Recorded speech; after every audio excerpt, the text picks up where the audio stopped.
അസ്സലാമുഅലൈക്കും. Hello friends, എല്ലാവർക്കും foodie മഹലിലേക്ക് സ്വാഗതം. നമ്മളിന്ന് വന്നിരിക്കുന്നത് ഒരു അടിപൊളി ഷെയ്ക്കിൻ്റെ റെസിപ്പി ആയിട്ടാണ്.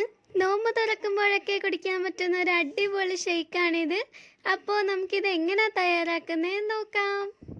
അപ്പോൾ ചിക്കു ഷേക്ക് അടിക്കാൻ വേണ്ടി നമ്മൾ എടുത്തിരിക്കുന്നത് 5 ചിക്കു ആണ്. ഇതൊന്ന് തൊലി കളഞ്ഞ് കട്ട് ചെയ്തെടുക്കാം. അങ്ങനെ കട്ട് ചെയ്തെടുത്തിട്ടുണ്ട്. ഇനി നമുക്കിത് ഷെയ്ക്ക് അടിക്കാം. അതിനായിട്ട് 1 കവർ പാലാണ് ഞാൻ എടുത്തിരിക്കുന്നത്. കട്ടപ്പാലാണ്. ഇനി മിക്സിയുടെ ജാറിലേക്ക് നമ്മൾ നേരത്തെ കട്ട് ചെയ്ത് വെച്ചിരിക്കുന്ന ചിക്കു ആഡ് ചെയ്ത് കൊടുക്കാം. ഇനി ഇതിലേക്ക് കട്ടപ്പാൽ ഒഴിച്ചു കൊടുക്കാം. ഇനി ഇതിലേക്ക് പഞ്ചസാര ചേർത്ത് കൊടുക്കാം.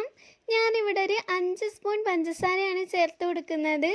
അത് എല്ലാവരുടെയും മധുരത്തിനനുസരിച്ച് ചേർത്ത് കൊടുത്താൽ മതി.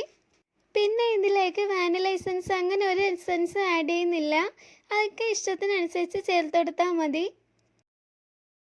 ഇനി ഇത് അടച്ചു വെച്ചതിന് ശേഷം നമുക്ക് നന്നായിട്ടൊന്ന് അടിച്ചെടുക്കാം.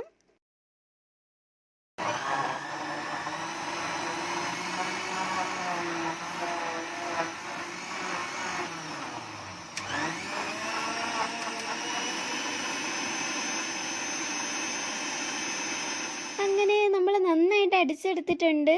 ഇനി നമുക്കിത് സെർവ് ചെയ്യാം. അതിനായിട്ട് ഗ്ലാസ്സിലേക്ക് കുറച്ച് ചോക്ലേറ്റ് സിറപ്പ് ഒഴിച്ച് കൊടുത്തിട്ടുണ്ട്. അതൊരു ഗാർണിഷിങ്ങിന് വേണ്ടി ചെയ്തതാണ്. ഇനി ഇതിലേക്ക് നമ്മൾ അടിച്ചു വെച്ച ഷേക്ക് ആഡ് ചെയ്ത് കൊടുക്കാം. ഈ ചിക്കുവിന് സപ്പോട്ട എന്നും പറയും. അപ്പോൾ എല്ലാവരും ഒന്ന് ട്രൈ ചെയ്ത് നോക്കുക. നമ്മുടെ ചാനൽ ഇതുവരെ സബ്സ്ക്രൈബ് ചെയ്യാത്തവർ ഒന്ന് സബ്സ്ക്രൈബ് ചെയ്തേക്കുക. ഇനി ഇതിലേക്ക് ഗാർണിഷിങ്ങിനായിട്ട് കുറച്ച് കാഷ്നട്ട് ചേർത്ത് കൊടുക്കാം. ഇനി ഇതിലേക്ക് കുറച്ച് ചോക്ലേറ്റ് ചിപ്സ് ചേർത്ത് കൊടുക്കാം. അങ്ങനെ ചിക്കു ഷേക്ക് ഇവിടെ റെഡി ആയിട്ടുണ്ട്. അപ്പോൾ എല്ലാവരും ഒന്ന് ട്രൈ ചെയ്ത് നോക്കുക. വളരെ എളുപ്പത്തിൽ തന്നെ തയ്യാറാക്കിയെടുത്തൊരു ഷേക്കാണ്. അപ്പോൾ ഇതുപോലത്തെ നല്ലൊരു വീഡിയോ ആയിട്ട് ഇൻഷാ അല്ലാഹ് വീണ്ടും കാണാം. Thank you for watching.